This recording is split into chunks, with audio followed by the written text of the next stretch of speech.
Hi, I'm Sean, here at AbelCine in New York to talk about the new Fujifilm GFX ETERNA 55. So one of the first things we're going to talk about is actually the large image sensor on this camera. So as a 44 by 33 millimeter imager. And what does that mean? An 110 millimeter lens, like this guy right here, really looks like a 110, but with the angle of view of an 85 millimeter focal length. So you can get closer to your subjects while still compressing the image and making it feel larger. Another interesting thing about the sensor is that it's natively 4:3. So what is that great for? Anamorphic, 1.8 times, 2 times anamorphic. And once you de-squeeze a 1.8 and a 2 times lens, you're looking at a frame 239, 235 that is wider than 70mm IMAX, which is really unique to the system. Moving beyond anamorphic, the 4:3 sensor is really great for multiple format deliverables. So you could frame 16:9 and also deliver a 9:16 image. And that 9:16 vertical image is actually nearly the size of a full frame horizontal image, which is really unique to the system. So you don't have to compromise on the quality of your shot just because it's in vertical. The unique thing about having a really large sensor is that it creates a level of scope in your frame. Whether it's a portrait, whether you're shooting a large warehouse, it's this sensation of larger than life than what we're used to. So talking about film simulations, the really unique thing about them is not just a LUT. It's not just applying like a base look over and using it as a foundation. It's playing into how it's rolling off into the highlights, how it's playing into the shadows, skin tones, midtones. And so what's interesting is that, yeah, you have 20 film simulations and you have black and white and some really vivid, like punchy looks, like classic negative, nostalgic negative. I really enjoy shooting in the film sims depending on the subject that I'm shooting and the environment that I'm shooting. It kind of inspires me to compose my shots differently and frame my subjects differently.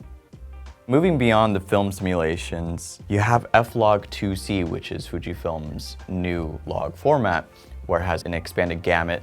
So if your project is requiring a deep color grade and you have a great base codec of ProRes 422 HQ, you can really have an accurate reproduction of color as a base, and then with ProRes 422 HQ, really push your image in post. And in cases where you're shooting log, but would still like to utilize the film simulations, Fujifilm has 10 of their most popular film simulations as 3D LUTs available for download.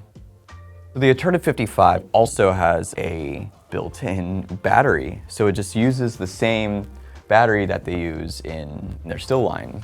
With the internal battery in the camera, removing external power will cut the clip and finish right into the card to avoid a corrupted file. While the camera is able to be powered and can record utilizing just the internal battery, there will be limitations in external video and power output. This camera also utilizes standardized CF Express Type B media, whereas other larger than full frame camera systems utilize proprietary media that is not nearly as accessible or easy to shoot with. So another unique aspect about the build of this camera is that it has these two dials to control various aspects of the camera, whether it's a focus, zoom, iris, ND. So for instance, if you're operating with the top handle, as I was actually earlier today, we were shooting some fun B-roll, and I was able to control my zoom and focus from the zoom focus rocker, but also I was pulling ND and controlling my exposure with the touch of this dial and the button. So the kit comes with everything that you need to get shooting. 5-inch touchscreen monitor, internal battery and media bays, your full control panels on both sides. And even though it's so compact, it still has a full array of I/O, full-size SDI, HDMI, timecode, Genlock, Ethernet, USB-C, which makes it a really well-connected system, and also has a 12-pin Hiroshi and a locking PL mount that attaches directly to the camera body, that creates a secure connection that doesn't have any play. So another highlight about this body is that it actually has native mounting points on the top and on the top handle. So you have 1/4-20, 3/8 all along the top ridge of the camera, and the sides, the tops, and the back of the top handle, which is also sliding to adjust your center of weight when you hold the camera.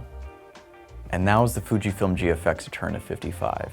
I'm really excited to see how artists are going to be able to utilize this new format with such a large sensor and unique features that are only available on this camera. Thank you for watching.